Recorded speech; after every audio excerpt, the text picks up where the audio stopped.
యేసు రాజుగా వచ్చుచున్నాడు, భూలోకమంతా తెలుసుకుంటారు.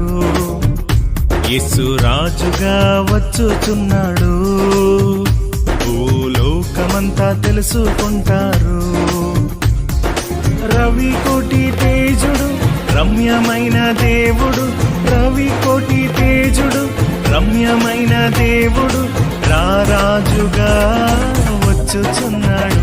యేసు రారాజుగా వచ్చుచున్నాడు, యేసు రాజుగా వచ్చుచున్నాడు, భూలోకమంతా తెలుసుకుంటారు.